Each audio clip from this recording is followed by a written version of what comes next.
कोई खास anti incumbency नहीं है नीतीश कुमार के अगेंस्ट। हो सकता है कोई ऐसा अंडर करंट हो जिसको मैं ना समझ पाया हूँ। लोकल एंटी इनकम्बेंसी जरूर नजर आई, खासतौर से बीजेपी के अगेंस्ट। ये भी बहुत हैरान करने वाली बात है। बीजेपी के नेताओं के भागने के वहां पे तस्वीरें आई, बीजेपी के नेताओं को लोगों ने दौड़ाया, भगाया, खेदा।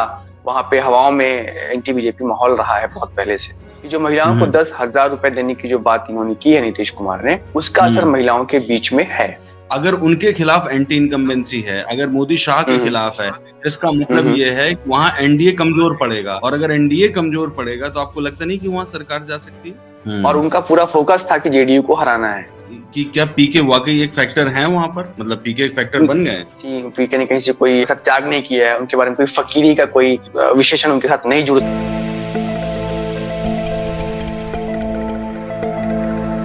सलाम, नमस्कार, मैं हूं कुणाल पाठक और आप देख रहे हैं द लखनऊ पोस्ट संवाद में आज मेरे साथ हैं देश के जाने माने पत्रकार और मेरे दोस्त विश्व दीपक, आपका स्वागत है।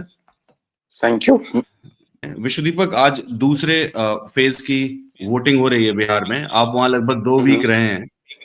मतलब आपको क्या लगता है कि वहां की ग्राउंड सिचुएशन क्या है? किस किस्म का इलेक्शन वहां बिल्डअप हुआ फर्स्ट फेज में, और अब क्या हो सकता है सेकंड में? देखिए, मैं बिहार में ये पिछले 3 महीने में मेरी बिहार की चौथी यात्रा थी। और चुनाव के पहले भी और फिर चुनाव के दौरान मैंने काफी लंबा समय वहां पे आप कह सकते हैं कि ग्राउंड पर बिताया। लोगों से मिलते जुलते, पॉलिटिकल पार्टी से मिलना, कार्यकर्ताओं से मिलना, उनकी रैलियों को देखना, ऑब्जर्व करना, इश्यूज क्या है उनको समझना, इन तमाम चीजों पर मैंने अच्छा खासा वक्त बिताया। इन सब के बाद जो मेरी समझ बनी है, उसको अगर हम 4-5 बिंदुओं में इसको मैं रखूं, तो मुझे ऐसा लगता है कि बिहार में का जो चुनाव हो रहा है वो स्टेटस को का चुनाव है। स्टेटस को का मतलब ये है कि मुझे वहां पे कोई रेडिकल बदलाव या इस सरकार को उखाड़ कर फेंक देने वाली जो फीलिंग है, वैसा मुझे कहीं कोई दिखाई नहीं पड़ा। एक बात। और जब मैं स्टेटस को कह रहा हूं तो इसका मतलब क्या है कि जो स्थिति है, तो स्थिति क्या है कि पिछली बार एनडीए और इंडिया गठबंधन के बीच में 12,000 के आसपास वोटों का फर्क था। पिछली बार जो एनडीए ने सरकार बनाई थी, बीजेपी ने या जेडीयू ने, वो सिर्फ 12,000 वोटों के अंतर से बनाई थी। अगर ये 12,000 वोट इंडिया को मिलते, गठबंधन को मिलते, तो सरकार तेजस्वी की और इंडिया गठबंधन की कांग्रेस की बनती। तो जब मैं स्टेटस को कह रहा हूं तो इसका मतलब यही है कि वहां पे एक तरीके से मुकाबला जो है काफी क्लोज हो सकता है। लेकिन इसमें सिर्फ एक फैक्टर है जो मेरी समझ को प्रभावित कर सकता है या निष्कर्ष को, वो है पीके फैक्टर। पीके का परफॉर्मेंस कैसा होता है इस चुनाव में, इससे बहुत सारी चीजें डिसाइड होंगी। बाकी जो अगर आप अन्य चीजों की बात करें तो मुझे जो समझ में आया वो ये है कि कोई खास एंटी इनकम्बेंसी नहीं है नीतीश कुमार के अगेंस्ट। नीतीश कुमार के अगेंस्ट पर्सनली, बिल्कुल नीतीश कुमार सीएम के अगेंस्ट पर्सनली कोई मुझे ज्यादा वहां पे मुझे नाराजगी नहीं दिखाई पड़ी। एक चीज, उनकी सरकार के खिलाफ भी मुझे बहुत ज्यादा ये फीलिंग नहीं समझ में आई, बहुत स्पष्ट वोकल फीलिंग नहीं समझ में आई कि सरकार को उखाड़ करके हमको फेंक देना है। यानी कि जो एंटी इनकम्बेंसी जिसको हम कहते हैं चुनावी भाषा में, वो बहुत विजिबल नहीं थी। हो सकता है कोई ऐसा अंडर करंट हो जिसको मैं ना समझ पाया हूँ, लेकिन ऐसा मुझे कोई समझ में नहीं आया। हाँ, जो लोकल एंटी इनकम्बेंसी जरूर नजर आई, खासतौर से बीजेपी के अगेंस्ट। ये भी बहुत हैरान करने वाली बात है कि बीजेपी और जेडीयू साथ में सरकार बना रहे हैं, लेकिन जेडीयू को माइनस करके जो लोगों की नाराजगी नजर आई वो बीजेपी की तरफ ज्यादा एम्ड थी। इसीलिए आपने देखा होगा कि बीजेपी के नेताओं के भागने के वहां पे तस्वीरें आई, बीजेपी के नेताओं को लोगों ने दौड़ाया, भगाया, खेदा। लेकिन जेडीयू के नेताओं के साथ ये चीजें आपको दिखाई नहीं पड़ी हैं। तो ये चीज वहां पे है कि बीजेपी के अगेंस्ट जो है गुस्सा लोगों को नजर आया मुझे। बीजेपी मतलब बीजेपी प्लस मोदी और अमित शाह और तमाम जो बीजेपी की कार्यप्रणाली है। इसकी संभवतः एक वजह ये हो सकती है कि जो बिहार की जो सामाजिक राजनीति जो पृष्ठभूमि है, वो बहुत शुरू से ही बहुत एंटी कम्युनल रही है, एंटी बीजेपी। वहां पे हवाओं में एंटी बीजेपी माहौल रहा है बहुत पहले से। जी। और मेरे जो ऑब्जर्वेशन थे और वो कुछ मैं शेयर कर देता हूँ, वो ये है कि जो महिलाओं को 10,000 रुपए देने की जो बात इन्होंने की है नीतीश कुमार ने, उसका असर महिलाओं के बीच में है। इससे इनकार नहीं किया जा सकता। बिल्कुल महिलाओं के बीच में इसका असर है। और इसका रिफ्लेक्शन जो मुझे दिखाई पड़ा वो इस रूप में दिखाई पड़ा कि आपने भी नोटिस किया होगा कि नीतीश कुमार के रैलियों में या जेडीयू की रैलियों में महिलाओं की भागीदारी ज्यादा हमको दिखी है। बनिस्पत की तेजस्वी की, आरजेडी के, कांग्रेस की रैलियों में। ऑन दी अदर हैंड जो गठबंधन का जो कैंपेनिंग थी, जैसे मान लीजिए तेजस्वी की जो रैलियां थी, तो आप पाएंगे कि वहां युवाओं की बहुत बड़ी भागीदारी दिखाई दिखाई पड़ती है आपको। और तेजस्वी की युवाओं जो की। अपील है, बिल्कुल जो तेजस्वी की अपील है वो अक्रॉस सेक्शन है, मतलब जो उनका ट्रेडिशनल वोट बैंक है जिसको हम MY कहते हैं, मुस्लिम यादव, उसके परे जाकर के भी तेजस्वी की अपील मुझे यंग लोगों के बीच दिखाई पड़ी। अलग अलग जाति समूहों में भी उनकी मुझे अपील दिखाई पड़ी। इसलिए आप देखेंगे कि जो तेजस्वी की रैलियां हैं उसमें युवा लोग काफी नाचते गाते और अपने भोजपुरी अंदाज में गाने वाने बजाते हुए आपको नजर आएंगे। ये अब चीजें मुझे दिखाई दो पड़ी। बातें बेचैन कर रही हैं बिल्कुल। विश्वदीपक। वो ये कि पहली बात तो ये कि आपने कहा युवा तेजस्वी के साथ है, यानी कि महागठबंधन के साथ है। युवाओं की ठीक हम्म ठाक संख्या है वहां पर, वो अपील भी करता है, और युवक अकेले हम्म नहीं हम्म जाता, अपने घर का भी हम्म वोट लेकर के जाता है, पहली बात। हम्म हम्म दूसरी बात हम्म ये है कि आपने दूसरी तरफ ये कहा कि नीतीश एज ए CM तो वहां एंटी इनकम्बेंसी नहीं है, लेकिन भारतीय जनता बिल्कुल। पार्टी के खिलाफ है, मोदी के खिलाफ, शाह के खिलाफ। आप ये अच्छे से पता ही है कि वो ज्यादा सीटें वहां पर कौन जीत रहा है, JDU जीत रही है या बीजेपी? बीजेपी जीत रही है ज्यादा सीटें वहां पर, पिछली बार भी ज्यादा सीटें जीती थी वो। अगर उनके खिलाफ एंटी इनकम्बेंसी है, अगर मोदी शाह के हम्म खिलाफ है, तो इसका मतलब हम्म ये है कि वहां NDA कमजोर पड़ेगा। और अगर NDA कमजोर पड़ेगा तो आपको लगता नहीं कि वहां सरकार जा सकती है? देखिए, इसलिए मैंने कहा ना कि शुरू में ही मैंने कहा कि ये स्टेटस को का मुझे चुनाव लड़ता है लगता है। मैंने अच्छा। एकदम शुरू में कहा कि मुझे स्टेटस को का ये चुनाव लगता है, यानी कि क्लोज कॉन्टेक्स्ट हो सकता है। सिर्फ एक फैक्टर है, वो पीके, जो मेरी इस थियरी को दाएं बाएं कर सकता है, काफी लंबे मार्जिन से इसको जो है डिसमेंटल कर सकता है, वो पीके फैक्टर है। और दूसरा फैक्टर हम्म है ओवैसी, उस पर हम लोग बाद में आएंगे। अब जो आपने पूछा वो ये है कि जो यूथ के बीच में तेजस्वी की अपील है और महिलाओं के हम्म बीच में नीतीश कुमार की है, और जो एंटी इनकम्बेंसी ना होना, इन सब चीजों का क्या मतलब है। हम्म अगर हम इसको समझने की कोशिश करते हैं तो देखिए क्या है कि नीतीश कुमार को जो मैंने महसूस किया वहां पर, कि नीतीश कुमार की जो यानी कि जो JDU की जो सीटों में पिछली बार गिरावट आई थी, लगभग 115 सीटों पे JDU ने चुनाव लड़ा था और उन्होंने जीता था लगभग 44 या 45 सीटें, जहां तक मुझे याद आ रहा है। और हम्म बीजेपी कम सीटों पे लड़ करके 77 अब 70 उसका परफॉर्मेंस है, यानी कि बीजेपी का परफॉर्मेंस ज्यादा अच्छा था। फिर भी उन्होंने हम्म JDU को चीफ मिनिस्टरशिप ऑफर की, नीतीश कुमार चीफ मिनिस्टर बने। पिछली बार JDU के परफॉर्मेंस के काफी खराब होने की जो वजह थी वो ये थी कि चिराग पासवान ने NDA से अलग रह करके चुनाव लड़ा था। तब चिराग पासवान पिछली बार NDA के गठबंधन में शामिल नहीं थे, और उन्होंने, हम्म चूंकि जो खुद को हनुमान, मोदी जी का हनुमान कहते हैं, उन्होंने हम्म चुन चुन करके JDU के अगेंस्ट कैंडिडेट दिए थे पिछली बार। हम्म और हम्म उनका पूरा फोकस था कि JDU को हराना है। तो JDU की हम्म संख्या में इसकी काफी गिरावट आई थी और JDU को इसका नुकसान भी हुआ था। इस बार ये हम्म बात नोट करनी चाहिए कि चिराग पासवान NDA फोल्ड में है, और वो JDU के साथ या JDU BJP के साथ पूरे गठबंधन मिला करके चुनाव लड़ रहे हैं। तो जो मेरी जो हम्म समझ कहती है उसके मुताबिक ये है कि जो JDU को पिछली बार नुकसान हुआ था उसकी या तो भरपाई होगी, या हो सकता है कि भरपाई से भी आगे उसकी सीटें कुछ बढ़ सकती हैं। तो ओके। इस बार JDU को जो नुकसान हुआ था वो मेरे ख्याल से बराबर हो हम्म सकता है, एक चीज ये मैं अनुमान लगा रहा हूँ कि चूंकि हम्म पासवान फैक्टर जो है, जो उन्होंने डैमेज किया था, वो इस बार नहीं है उनके साथ, एक चीज। दूसरी हम्म चीज मुझे ये लगती है कि जो बीजेपी की सीटें, बीजेपी के परफॉर्मेंस में उनको, अगर वो अपना पूरा पुराना परफॉर्मेंस बना के रख पाते हैं तो ये मानना चाहिए कि उन्होंने बहुत बड़ी सफलता हासिल की है। मुझे लगता है कि बीजेपी के परफॉर्मेंस में कुछ आपको कमी दिखाई पड़ सकती है, उसमें कुछ गिरावट आ सकती है। अब आते हैं बात तेजस्वी पे, कि तेजस्वी की अपील तो है, निश्चित रूप से इसमें हम्म कोई दौरान नहीं, युवाओं के बीच में उनकी अच्छी खासी अपील है। उनका रोजगार देने का मुद्दा और बेरोजगारी के खिलाफ जो उनकी कैंपेनिंग रही है वो काफी जिसको कहते हैं ना, लोगों के दिल को छूना, उसने हम्म लोगों के दिलों को छुआ है। लेकिन हम्म जो मेरी समझ है बिहार के समाज के बारे में, कि वो वोट में कितना ट्रांसलेट हो पाएगी, इसको लेकर के मैं थोड़ा सा डाउटफुल हूँ। क्योंकि ओके। इनका जो ट्रेडिशनल वोट बैंक है, या जहां पे ये हम्म आरजेडी खड़ी होती, थ्राइव करती है, चुनाव जीतती रही है, वो है MY equation. Hmm MY equation के बियॉन्ड ये क्या ऐड करते हैं, उस पे सारा खेल निर्भर करेगा। अगर उस पे जो ये कुछ ऐड कर पाते हैं, इसी वजह से मुकेश सहनी को इतना इंपॉर्टेंस दिया गया इंडिया गठबंधन में, इसी सोच की वजह से, उसी वो हम्म जो बियॉन्ड जाने की जो सोच है और कुछ ऐड हम्म करने की बात है, उसी कोशिश के तहत अब अगर वो कुछ हिस्सा ऐड हो पाता है तो निश्चित रूप से हम्म इनको बहुत फायदा होगा। लेकिन अगर वो नहीं ऐड हो पाता है, क्योंकि बिहार बहुत ही कास्ट लाइन पे बहुत ज्यादा डिवाइडेड समाज है, अगर वो घूम फिर करके उसी लाइन पे लोग चले जाते हैं जो कि पुरानी उनकी लाइन है, तो फिर थोड़ा सा इनके लिए मुश्किल होगी। हाँ, जहां तक क्रेज की बात है, अपील की बात है, कैंपेन की बात है, तो वो काफी पॉजिटिव और काफी अच्छी कैंपेन रही है इनकी।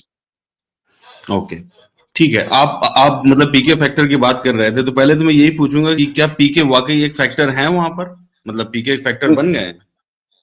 बिल्कुल, निश्चित रूप से पीके एक फैक्टर हैं। और हम्म। हमें ये नहीं भूलना चाहिए कि जैसे मेरी भी यही धारणा थी, लेकिन जब मैं वहां गया और मैंने देखा तो मुझे समझ में आया कि पीके को लेकर के जो दिल्ली की मीडिया है, या समझिए आपकी जो शहरों की जो एक खास किस्म के लोग हैं जो उनको क्रिटिसाइज कर रहे थे करते हैं, हम्म। ठीक है, हम्म। इस आधार पर कि उनकी वो एक जाति से आते हैं, सवर्ण जाति से आते हैं। और ये ठीक मतलब ये बात तो थियोरी के लेवल पे चल सकती है, लेकिन जब मैंने वहां जाकर के देखा तो ये मुझे समझ में आया कि पीके एक बड़ा फैक्टर है। वो अच्छा। कितना ट्रांसलेट करेगा वोट में, कितना देखिए, सबसे पहली बात तो समझना चाहिए उसके बारे में कि वो आदमी 3-4 साल से बिहार में ही है। हम्म। प्रशांत किशोर 3 साल से 4 साल से पिछले वो बिहार में ही कैंपेन कर रहा है। बिहार में वो हम्म। पैदल चला है उसने, क्योंकि वो हम्म। खुद स्ट्रेटेजिस्ट है। पैसे की उनके पास कोई हम्म। कमी है नहीं, फंडिंग की, वॉलेंटियर्स उन्होंने हम्म। अच्छे खासे जोड़ रखे हैं। तो पिछले 3-4 सालों में उन्होंने एक ऐसा नेटवर्क बना लिया है जिससे कि हम्म। उनकी बातें और उनकी पहुंच और उनकी जानकारी गांव गांव तक पेनिट्रेट कर गई। पीके हम्म। की पहुंच तो हो गई है हर इलाके में। आप ये कह हम्म। सकते हैं, अगर इसको थोड़ा सा और हम सिंप्लीफाई करें, कि as a hmm. Political brand, hmm. As a political brand PK ने खुद को बिहार की राजनीति में बहुत अच्छे से स्टैब्लिश कर लिया है। आप ये बोल रहे हैं, एज अ और नीरजा एक चौधरी ने जो बात, आर्टिकल और लिखा है उसमें दूसरी वो ये बात कह यह रही है, है कि हाँ हाँ, उसमें वो अब उनकी तुलना वीपी सिंह से कर रही है, नीरजा चौधरी। अब चूंकि वीपी सिंह की मैंने कैंप, मुझे ऐसा लगता है कि ये रिपोर्ट जो है ग्राउंड रिपोर्ट है, और लिखने के टाइम में जब कोई रिपोर्टर लिखता है तो वो अपने पास, उन्होंने चूंकि वीपी सिंह के लिए देखी होगी तो मेरे ख्याल से। लेकिन हाँ, मैं ये कह सकता हूँ कि वीपी सिंह से उनकी तुलना नहीं की जा सकती, ना ही की जानी चाहिए। क्योंकि वीपी सिंह का एक अलग ही, वीपी सिंह कांग्रेस में थे, उन्होंने रिजाइन किया था करप्शन के इशू पर, और फिर उन्होंने पूरी कैंपेनिंग की थी राजीव गांधी के खिलाफ। उनके बारे में नारे लगते थे कि मंडल मसीहा, मतलब बाद में उन्होंने भी मंडल कमीशन की रिपोर्ट्स लागू की, और उनको राजा नहीं फकीर है, देश की तकदीर है, इस तरह के नारे लगते थे। तो उनकी अपील पूरी नेशन वाइड थी, राजीव गांधी के अगेंस्ट गए थे वो। ऐसा इनके साथ नहीं है पीके के साथ। पीके ने कहीं से कोई मतलब ऐसा त्याग नहीं किया है, उनके बारे में कोई फकीरी का कोई विशेषण उनके साथ नहीं जुड़ सकता है। हाँ, करप्शन हम्म। के मुद्दे वो जरूर उठा रहे हैं कि जो, और उन्होंने बीजेपी के 4-5 बड़े मंत्रियों को उन्होंने टारगेट किया, और वो बहुत अच्छी स्ट्रेटजी रही। उन्होंने सम्राट चौधरी, जायसवाल और इन तमाम मंत्रियों को उन्होंने टारगेट किया, उन्होंने भ्रष्टाचार को उजागर किया। तो हो सकता है कि वो हम्म। इस नाते उन्होंने कैंपेन किया हो।